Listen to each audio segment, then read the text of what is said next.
Et nous sommes avec Slimane Zeguidour. Bonsoir Slimane. Alors Slimane, on a besoin de vos connaissances. C'est vrai que parce que les Samaritains ne sont pas autant connus qu'on pourrait le penser. Donc rappelez-nous, qui sont ces Samaritains? Qu'est-ce qu'ils représentent en Israël? Alors, d'abord, en Cisjordanie, d'abord, ce qu'ils représentent, c'est que leur nom, Samaritain, vient de Samarie.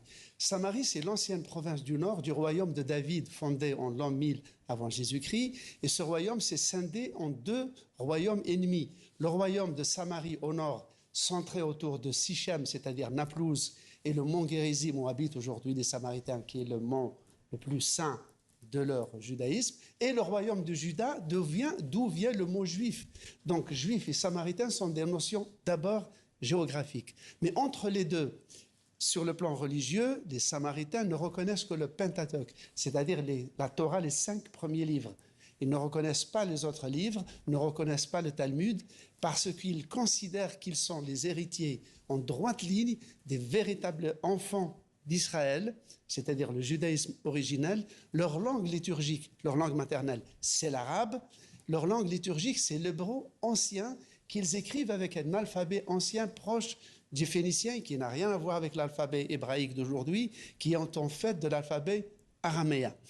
Donc, en Cisjordanie, donc, près de Naplouse, sur le mont Gérizim, qui est le mont le plus sacré pour eux, le nombril du monde, vivent aujourd'hui 800 Samaritains, dans une endogamie très stricte.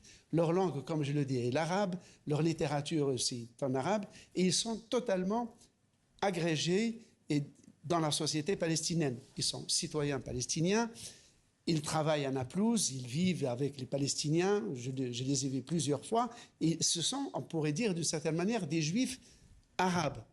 Et ce qui est intéressant chez Nader Sedaka, Nader veut dire en arabe exceptionnel, rare, c'est que lui, en tant que samaritain de culture arabe, palestinien, mais vivant dans un pays sous domination israélienne, il a eu tout le temps, depuis qu'il a été libéré, de développer son discours dans les médias arabes en disant qu'il cherche à dépasser justement tous ces clivages claniques, tribaux, ethniques et religieux. Mais alors pourquoi il a été libéré? C'est vrai que c'est le Hamas qui a demandé la libération de Nader Sadaka. Pourquoi? Oui, vous disiez tout à l'heure qu'il faisait partie des condamnés, des 500 condamnés à perpétuité, sauf que lui, il a eu une peine de 6 fois la perpétuité, plus un supplément de 45 ans de prison. Donc il fait partie d'une certaine manière du panthéon des résistants palestiniens dans l'esprit palestinien. Et donc le Hamas a oublié qu'il n'était pas musulman, qu'il était membre du Front populaire de libération de la Palestine, fondé par un chrétien marxiste. Donc il n'avait absolument rien avec eux idéologiquement, mais il était une figure nationale. Et c'est en ce sens que plusieurs fois ils ont demandé sa libération, et ils l'ont obtenu seulement cette fois-ci, mais à ceci près qu'il va être exilé en Égypte.